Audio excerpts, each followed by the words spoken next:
We're in the Gemara on Daf Nun Hey Amud Aleph. Tana Rabbanan, the beginning of a line. Tana Rabbanan Keitzad Ma'abrin Esa'arim.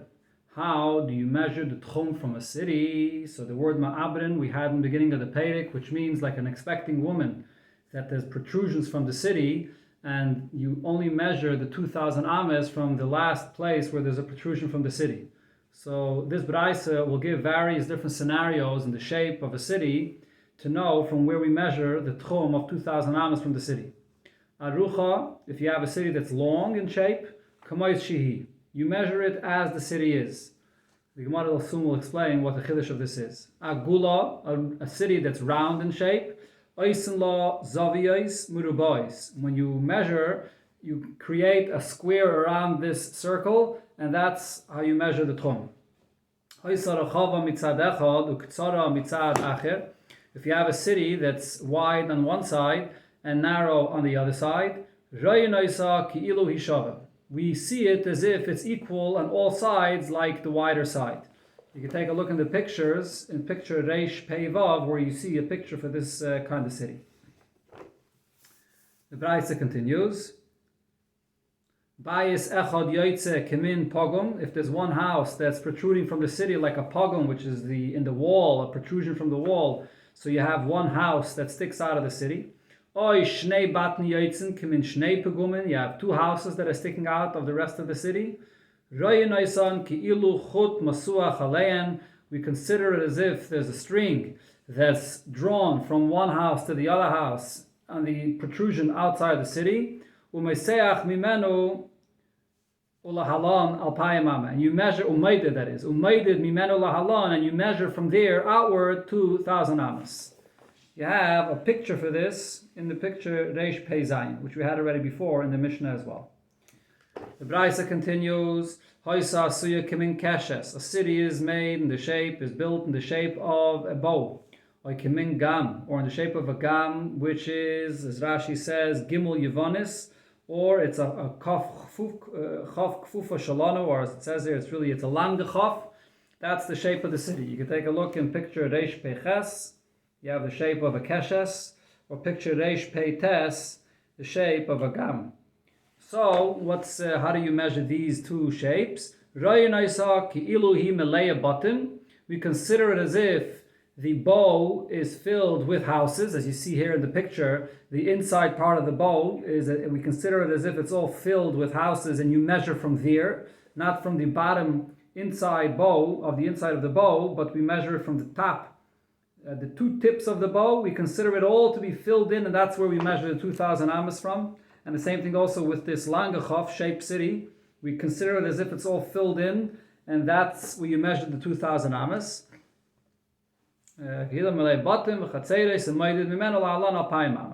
this is the Braisa. Now the Gemara will explain all the parts of this Braisa. Omamar, in the Braisa it said, the first case, Arucho, Kemois Shehi, a city that's long, you measure it as is. Pshita, obviously. Where is there any place to add any more than what the city itself is? The case here is that this is a long, narrow-shaped city. Mao the tema I would think to say, litin la pusya aorka, that I should apply the width of the city the same ke orka, the Bachas Gaitis, the same as the length of the city.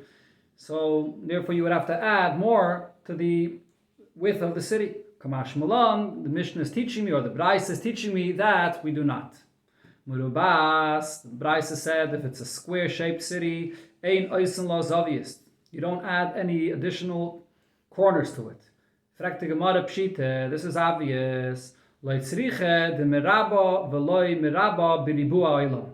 It is a square-shaped city, but it's not positioned in the sides of the world. In other words, Tzafin, Darim, Mizrach, Ma'ariv, it's not exactly positioned in the sides of the world. Do they have a picture for this over here? Yes, take a look in picture Reish Tzadik Aleph. So you have a square city, but looking at Mizrach, Ma'ariv, Tzafin, Darim, it's not shaped in the same, it's not positioned in the same square as the world. So I would think that you would create a square in the shape of the world, as the Gemara here says. I make it a square shape like the square of the world, like the position of the world. Kamash Malan, so the Mishnah is teaching me that we don't do so. The next case of the Braisa was if there's a house sticking out, or there are two houses sticking out from the city, so then you measure from that area. You're telling me that if there's one house sticking out, that you measure from there the tchum of 2,000 amas. Needless to say that if you have two houses sticking out, that it's significant enough that you measure from there. So the Gemara explains, we need this case for the following. When the two houses are sticking out on two different sides. So I would think to say, let's take a look in the picture here where you see the house is sticking out on two different sides.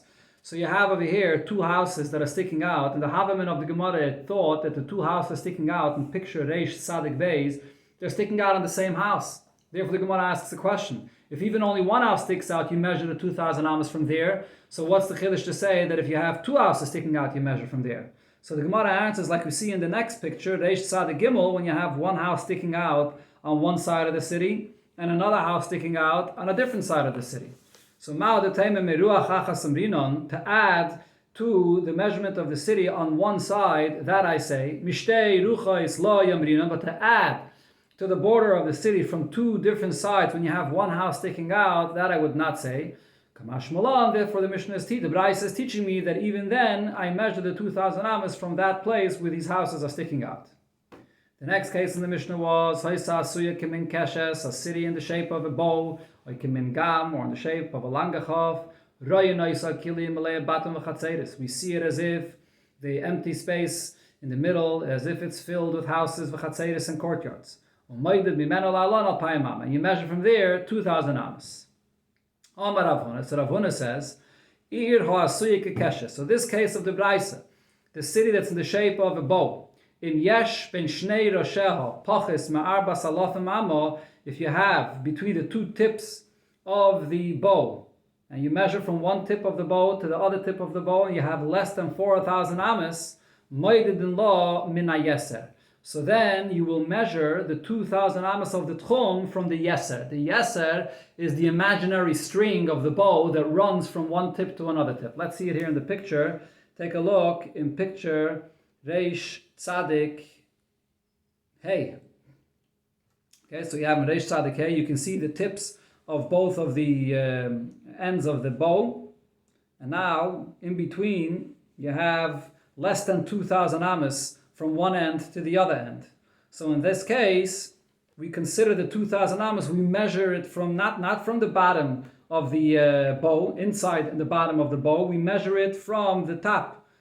We have an imaginary string. The yeser is the string of a bow. So the yeser over here, where do you put the string of a bow always? From one tip to the other tip. So we have an imaginary string that runs from one tip to the other tip, and that's where we measure the 2,000 amas outward. But that's only if from one end to the city to the other end of the tip, the two tips of the city, there's less than 4,000 amas. So the tchum from one end and the tchum of the other end are overlapping on each other. So you can walk from one to the other. Only then do you say that you measure from the imaginary string of the bow that goes on the tips, and not from the inside, the bottom of the bow. Let's see again in the words of the Gemara. If between the two tips of this bow, there's less than 4,000 amas, then you measure the tchum of 2,000 amas from that imaginary string going across the bow, and not from the bottom and the inside. But if it's more than that, if it's 4,000 amas and more, so then you measure the 2,000 amas from the inside bottom of the bow outward. Sagt die Gemara weiter, Mi Omar Rav Huna Hochi. Did Rav Huna say this? Omar Rav Huna, but Rav Huna said in a different place, if you have a city and a wall of a city that was breached, and so you had a city and there was a breach that went from one end to the city to the other end of the city that separated the two parts of the city. You could actually see this picture here in the bottommost picture of the Rashi on the page, or you could see it in the picture Reish Tzadik Vav, where you have a city that there's a breach that runs through the middle of the city. So is this still considered to be one large city?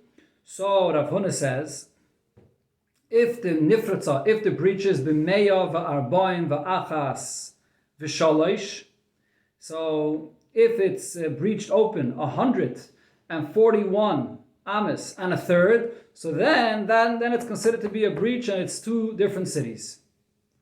Okay, so what do we see over here? The breach that separates one part of the city and the other part of the city is 141 amas and a third. Over here, when it comes to the keshes, the two tips of the keshes, what did Rav Huna say? As long as the Tchum Shabbos between them overlap each other and there isn't 4,000 amas between them, then it's okay. Then we could consider it to be like one city, and we measure the Tchum Shabbos from the imaginary string that runs from one tip to another. So what's the difference? Now let me stop here for a moment. This shear that the Gemara says, Meya arboim va'achas v'shalosh, as we'll see right here in the continuation of the Gemara, what's this magic number of 141 and a third? Every city has surrounding it additional space, empty space, that's part of the usage of the people of the city. How much? 70 amas and 2/3. So that 70 amas and 2/3 is part of the city. You measure the tchum from there. So if you have two parts of a city, so if you have in between twice 70 amas and 2/3, which is 141 amas and a third, so then that separates the two cities, the two parts of the city from each other. So that's the question of the Gemara. Why don't we apply the same exact shear to the keshes, to the two tips of the keshes, the distance between them? So Rabbi Bar says, Loi kasha. This is not a question. Kan beruach achas. In the case of the two tips of the keshes, this is a city that at the bottom side is connected. It's only at the top, the two tips of this keshes, that are far from each other and are not connected. And therefore, over there, as long as it's within this overlapping tchum coming from one side to the other side, it's okay. It's considered to be like part of one city. Kan mishtei ruchos. But the case where Rav Huna says that if you have 141 amas and a third separating between them, that it's separated as two cities, it's because we're talking about a city that the breach is through and through separates the entire two parts of the city. Okay? Do we have any picture for this? Doesn't look like it. Okay. Talk to Gemara weiter. Now, what was the chiddush over here of Rav Huna regarding a city that a breach was formed in the middle of the city, separating the two parts of the city? The Neisnen Karfef Lezu, the Karfef Lezu, is his chiddush that we give this empty area of usage for one part of the city and an empty area for another part of the city, which together, as I mentioned, will be 141 amas and a third. Ha'amra Rav Huna Chodezimne. Didn't Rav Huna say this point already once before regarding a Mishnah? There's a Mishnah that we're going to learn very soon. Neisnin Karfef Le'ir Divrei Rab Meir. Rab Meir says when we measure the tchum from a city, we add 70 amas and a third, or and 2/3 to the city as usage area around the city. Chachamim say, Loi omru karfef, it wasn't said to add this usage to a city, ela bein shtei ayaris. When you have open area between two cities, so then we use this area, this karfef area, to connect the two cities, then we apply this karfef. But in a regular city, we measure the tchum from right outside the place where the last house of the city is, and we don't add this karfef. Itmar, now on that Mishnah we learned, Rav Huna said, Karfef lezu, v'karfef lezu. When we're adding this empty usage area between the two cities, we're adding two measurements of a karfef, which is together 141 amas and a third between the two cities. Chiev Barav says, no, ein neisnan ala karfef echad l'shtein. You only make an area of one karfef, 70 amas and 2/3 between the two cities. So we already see over here that Rav Huna said this point that between two cities you give twice two measurements of a karfef. So why did Rav Huna have to say the same point again regarding a breach that was formed in the middle of a city separating the two parts of the city? Answers the Gemara Tzriche, we need this that he said here again. The Yashmin and Hacha, if it would only tell us this halacha regarding a city that a breach was formed inside of it, because these are two cities that were once one large city. So now if there's a breach in between, so I would say that over here, you can combine the two cities and consider the two usages of the two cities, the areas, to combine these two cities together. But in the Abul Hassam, but over there, when you're talking about two different cities that were never one city, Bichlal, so maybe over there I can't consider to have two different usage areas to combine these two cities together. It's only over here where it was originally one city together, am I makel to this extent? Yashmin and Hassam, on the other hand, if it would say this Allah over there, Benigeya, two cities, I would say, you know why you provide two karfis? Because you have two different cities, and this area surrounding the city is used for the people that have extra usage around the city. So if you have two cities, so over here, we provide a karfa for one city and a karfa for another city to have that empty area. Abel Hacha, but over here, we're talking about an area that was really all one big city. They don't need two empty areas surrounding their city for their usage. This really was one big city. Now there was a breach that was formed. So maybe in this case, I don't give these two karfifs, which is 141 amos and a third, between these two parts of the city that now has a breach in it. There isn't, it's not cramped, the usage of two different cities. It's all one city really. Loy, I would say I don't provide this measurement. Therefore, you have to say that even over here as well, I do give this space of 141 amos and a third to still consider it to be one big city. Zakta Gemara, going back to the bow-shaped city. The Kama Have Ben Yeser Lekeshes. So this imaginary string that runs from the on top of the two tips of the bow. So from that string to the bottom of the inside of the bow of this city. How much space could there be over there that I would still say that I measure from the string? We have a picture over here for this. Take a look in picture Reish Tzadik Tes or Shin Aleph, and all of these cities, in all of these pictures that is, we're discussing that size, how much space is there from the bottom inside of the bow to the top between the two tips of this bow where there's an imaginary string. So what's that space? Says the Gemara, Rabba Baravona Amar Alpayim Amar. Only if there's 2,000 amas, Tchum Shabbos, not more than the Tchum. Rave Berei de Rabbe Baravona Amar. He says no, Afili Yeser Ma'alpayim Amar, even if it has a space more than 2,000 amas. Like his opinion, it makes more sense that even if there's more than 2,000 amas, still it's okay, it's considered to be one large city. Even if it's true that he can't walk directly from the inside of the bottom of the bow to any of the sides of to the top and to any of the sides of the city, because it's going to be more than the Tchum Shabbos, but he can go around, even in a case where it's more than, like you see in picture Shin Aleph.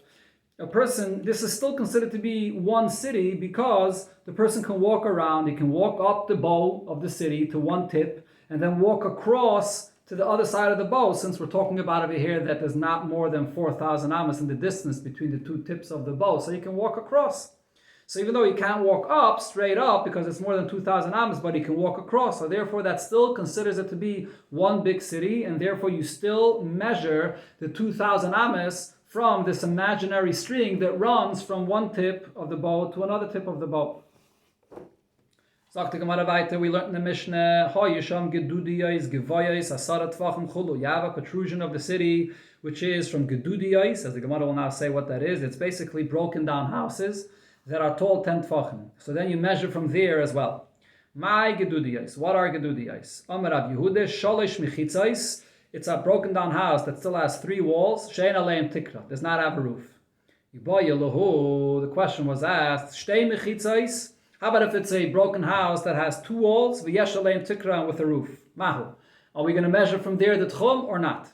Tashema, so it says in a Braise, Eilu Shemis Abrin Ima, the following different structures are going to be counted together with the city to measure the Tchum. Nefesh, Sheyesh Ba'arba Amas Al Arba Amas, some kind of a matzeva or a little structure that's built by a caver, that's 4 by 4 amas. Va'gesher, Va'kever, a bridge or a caver, Sheyesh Ben Beis Dira, that has a place for a person to dwell in it. A Beis HaKnesses that has a place for the Shamish to live there. Beis Avedis Kechavim, a church that has a place for the priests to live there. And barns, and storage places, shebasadis, that are out in the field. V'yesh ben beis dira, has a place for someone to live there. V'haburganon shebeteicha, a hut or sort of a watchtower that's inside a field. V'habayis shebeyam, a house that's built in the water, in a little island in the water. Harei elu misabrin ima. All of these are considered to be a structure where someone's living in it, and therefore they are included in the protrusion of the city to measure the tchum from there. And the following cannot be counted together with the city. Nefesh shenifritza mishtei ruchiseha, a structure built by a caver that is open from both sides. Eilich ve'eilich. A gesher, a kever, she'elem beis dira. A gesher, a kever, a bridge, a caver. These are things built by a caver that do not have a place for someone to live there. U'beis hakneses, she'en la beis dira lachazn. A shul that does not have a private dwelling for the chazn. A church that does not have a private dwelling for the priest, or a barn, or a storage house in a field, which do not have any dwelling for a person. A pit, a cistern, or a cave that does not have a place for a dwelling. We get there, a stone wall, a pigeon coop, inside a field, a boat built on a house that is built on a boat. All of these, they are not counted along with the city. So now, regarding the question that we asked, Katani Mias, one of the things that it mentions in this Braise, Nefesh and Nifritza Mishtei Ruchisea Eilech Veilech, that this Nefesh, this structure built by a caver, but it's open on both sides, it cannot be counted together with the city. So presumably this is a structure that has two walls, and then it's open on two sides of two walls, and it's not counted with the city. So we see that two walls to get my lab, the ikatikra, don't you think it's talking even with a roof? And it says in this braise that it cannot be counted. So the Gemara lie, that's not necessarily the case. The lekatikra. Again, so the Gemara thought to say the ikatikra that it has a roof. So the Gemara answers lie, the lekatikra, it does not have a roof, and that's the only reason it can't be counted. But if it would have a roof, it will be counted together with the city. The Gemara comes back to this braise. One of the things mentioned in this braise was bayis shebeyam, a house that's in an island by the water. Lamai chosi. What is this fit for use? Omar papa bayis she'osi lifnes by kalim shebesfina. It's a house that's made to unload the kalim of a boat. So that can be used for someone. A person stores things there, or he unloads there. So therefore, that's enough for to be counted together with the city. The next case, it said, it said that a cave will not be counted together with the city. So that is the Rabchia learned in a braise that a Maida cave will be counted together with the city. It could be included together with the city if there's a structure at the opening of this cave. If that's the case, the typically mission being gufei, if it has a structure at the opening of the cave, so it has to be included together with the city because of the structure. So the Gemara answers, the structure is not large enough to be counted for itself, because it's, let's say, only 3 amas or 1 amma. Together with the cave and the structure, it makes up the space that you need, the minimum space of 4 by 4 amas, and therefore could be counted. And that's the case where it said that the maida could be counted. You could see the picture if you want, and picture Shin Beis. Okay. People that are living in huts. It's sort of like a tent city. They count the Tchum Shabbos from the door of their house. It's not considered to be a permanent dwelling of a city where the whole city is considered to be one area. Each person is his own temporary dwelling in his hut, and therefore he counts the Tchum from the door of his house. In Pasuk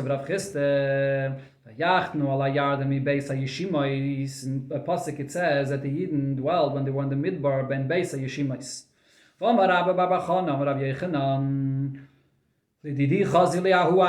I saw that area. The size of that area is 3 parsais by 3 parsais, which is much larger than the Tchum Shabbos of 2,000 amma. Vitanya, and it says in a braise regarding the Yidden when they were camping in the Midbar, Keshehein Nifnin, when they had to relieve themselves, Ein Nifnin loy lifneim v'loy litzideim. They would not be allowed to go in front of where they were camping and not on the side of where they're camping. Because if they would be traveling in that area, so the Aron may be going in that place, and therefore they don't want to relieve themselves in that area. So therefore, they would have to go to the back of where they were camping. As the Braisa here says, Elol Achrein, they would have to go all the way to the back. So we see over here that the Yidden were allowed to walk all the way to the back of the Machne to relieve themselves. And this Machne was how large? 300 parsois, etc. Not 300, sorry, again. But Tlose Parsa, 3 parsois by 3 parsois, which is much larger than 2,000 amas. And the Yidden are walking all the way to the back to relieve themselves. So if we just said that you have to measure the tchum from the opening of your house when you're in a place, when you're in a tent city, so over here the Yidden were camping in tents in the midbar, so they have to measure the tchum from their house. How could they walk all the way out of the machne to the back for this purpose? Answers the Gemara, Malei Rave, Digle, Midbar Kameris. You're asking me a question from when the Yidden camped in the midbar. Since they were camping with the Eibishter's words that told them where to go and where to rest, so therefore it's like a permanent dwelling in that place. This is something that Rebbe quoted many times in the name of the Friediger Rebbe, that even when someone is doing something and it's something that's temporary, it seems to be something that's temporary, but if Bashgacha Pratis, that's where he is and that's what he has to do right now, he has to treat it with the full seriousness as if this is something permanent, because Bashgacha Pratis is able to put him here right now. And this is true regarding the whole union of Golus B'chlal, even though the entire existence of Klal Yisrael and Golus is considered to be a temporary dwelling, but nevertheless, the fact that right now the Eibishter placed us here, we have to treat our Aveda here with the full seriousness as a permanent dwelling and build everything we need here to do our Aveda in the time of Golus. The Gemara continues, if in this tent city, in this place where there's huts, there are 3 courtyards of 2 houses, hukfu. This considers it to be now a permanent city. People that live in these huts, people that live and are traveling through a desert, their life is not a life. You can't live over here properly in such a kind of a environment. And their wives and their children are not theirs as well. As Gemara will now say, we suspect their wives of having other relationships and their children of maybe even being mamzedim, not their own children. Tanya Nami Yochi, we learned this in a Braisa as well. People that live in these hot cities, it's like they're dwelling in graves. Regarding their daughters, the pasuk says, that you should not lie with a behema. In other words, these daughters are not necessarily their children, they could be mamzedim. We don't know who their wives had a relationship with. My timer, what's the reason for this suspicion? Because over there in these areas of the huts, they don't have any showers, they don't have any bathhouses. So their husbands go far away to shower, and in between, till they come back, there's no men around, or there's most of the men leave, so the wives get into trouble. But Rabbi Yechanan says, they have to go to a mikveh, the women have to go to a mikveh. So they make up with each other to go together to a mikveh, and then it's possible that when they're going to a mikveh somewhere, so a man should encounter them and do something inappropriate with them. What's the difference between these 2 reasons? If there is a river near the place where they're camping in these hut or tent cities, so then it could be used for a mikveh. It can't be used as a bathhouse. It could be used as a mikveh. So, if the suspicion is the fact that the women have to go away to a mikveh, the suspicion doesn't exist in this case. Amar Ravuna said, "Called Ir Sheim Ba Yerek, a city that does not have vegetables. Ein Talmud Chacham Rashay Lo Da Ba, you're not allowed to live in the city because the vegetables are very good for a person, and you can buy it for cheap, and then the person will be able to learn Torah." The Memre, so the Gemara asks, should we say the Yerek Ma'alya, that eating vegetables is good for a person? But Vatanya, we learned in the Braisa, Shloisha Ma'abenes Hazevel, there are 3 foods that bring a person to have a lot of waste, and they cause a person to lose his koyach, to become hunchback. And it takes away a 500th of a person's eyesight. What are the 3 things? Pas kiber, coarse bread, bread that wasn't made with the flour, wasn't sifted properly. Sheicha chodosh, beer that's freshly brewed and it wasn't allowed at least 40 days to sit. The yerek, or vegetables. Vegetables, as here seems to be, according to this, very unhealthy for a person. So the Gemara, loy kashi, it's not a question. Ha betumi v'karsi, we're talking about garlic or leek, that's very healthy for a person. And ha b'shar yarki, but other vegetables are not. Kedetanya, as we learned in the Braisa, shum yerek. The garlic, it has the full potency of what a vegetable can give you. And creation, leek, chatzi yerek, half that amount, half of a yerek. Niret, it's 9. If you see radish amongst your vegetables, nira samchaim, you see something that's a samchaim, it's like a medicine of life. In fact, the Gemara regarding the radish, Tanya, nira tznaim, nira sam mavis, that if you see radish, this is really the opposite, it's the opposite of life. And says the Gemara, loy kasha, kan ba'olin, kan ba'mois. It depends if you're talking about the leaves of the radishes or if you're talking about the roots of the radishes. Or can be maisachama, in the summer it's good to eat radishes because it cools off the body. Can be maisagishomim, but in the winter it's not good for the person. Amar Rav Yehuda said, Kol ir sheyesh ba mailus and merdis, a city that has hills and slopes. The people, the animals in this city die in half of their lifetime. Half of they don't live out their full life. Amar Rav Huna bereid Rav Yeshua. Sorry, let me skip the line, go back up. Do they actually die half of their life because of this? They age half of their life because of the tirche, that they go up and down. So because of this, their body becomes weaker in half of their life. So these hills and slopes, the Beibiri or the Beinaresh of these two cities of Beibiri and Beinaresh, as Kanon has made me old in my younger age. Agot Yantif.